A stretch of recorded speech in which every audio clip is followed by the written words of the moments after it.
South Korea made AI free, like water, like that town hall grievance you never vote on. Claude Cowork grew a browser because an agent without tabs is just a pricey notepad. Waymo drivers are getting whiplash that would terrify their insurance adjusters, and open weight labs are suddenly the hottest acquisition target in the valley, which is either good news or the last meal before it gets eaten, depending on who's buying. Let's get into it. South Korea has decided AI is a public utility, and they're not asking for permission to make it one. KTSK, Telecom, and Kakao are running a joint project giving every citizen unlimited access to premium AI tools, no subscription, no paywall, just free tokens flowing like the bandwidth on a fiber line someone finally bothered to lay. The models are homegrown only. No American weights, no Chinese checkpoints. The government treats model dependency like grain or rare earths, a strategic resource you don't want another country holding the tap on. It's the first time a major economy has called the AI stack infrastructure rather than product, and that reframe matters more than any single model release this year, because products get discontinued, the infrastructure just persists, which is either a compliment or a curse depending on whether you're the one in the server room at 2 a.m. wondering if the fan sounds slightly wrong or if you've just been in here too long. Anthropic built a browser into Claude Cowork so the agent can navigate pages without leaving its environment. It's not a capability issue, it's a trust problem, and they decided the threshold was low enough to cross. Which is wild, because it's like hiring a 5-star chef who can plate a perfect souffle but has to call his mother to read the recipe off the website because he's afraid of clicking a link, and my mom's Wi-Fi is terrible, so now I'm just standing in the kitchen holding a spatula waiting for the buffering to stop, and I can hear the air leaving it literally hissing, and I'm thinking about how much I hate. Security is manageable, a contained browser, not full system access. The shift is the interaction model. Previously you pointed Claude at things, now it goes finds them on its own.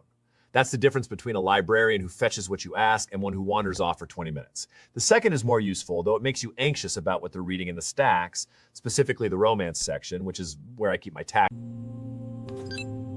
24 injuries. That's what OSHA data shows for Waymo and Zoox test drivers between 2024 and 2025 from hard-braking events as robotaxis scale up in real traffic. Sprains, whiplash, pain. The language is clinical because OSHA requires it to be, but the underlying story is that these cars are still learning to stop, and they're learning it with humans strapped in who didn't sign up for a crash test dummy contract.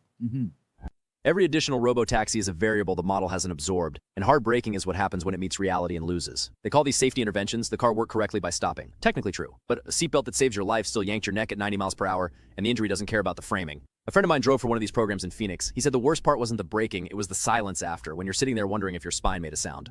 Like a wet noodle. Audio.cpp just hit version 0.7, and if you run local audio models, this is the release that makes you close your eyes and breathe. 62 model families, over 85 variants, all running locally. Minimax Music 3 for generation, FireRed TTS 3 for speech synthesis, Control Foley for sound effects, Personaplex for voice cloning. The headline feature is the Arena UI. You can load multiple models side by side and A/B them in real time without touching a cloud API.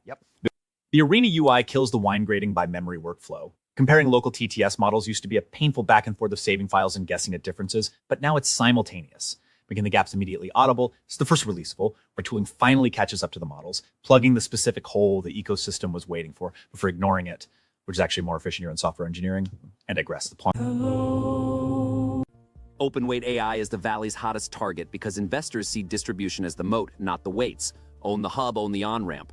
The question isn't if these deals happen, but if they're fast enough to strangle the ecosystem before it builds its own gravity, or slow enough to let it mature.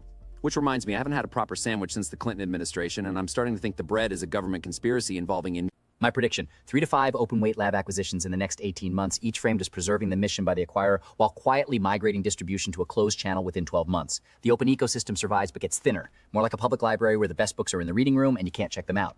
The weights stay technically available, but the infrastructure around them migrates behind a login wall. You can still read the book, you just can't take it home anymore. Okay.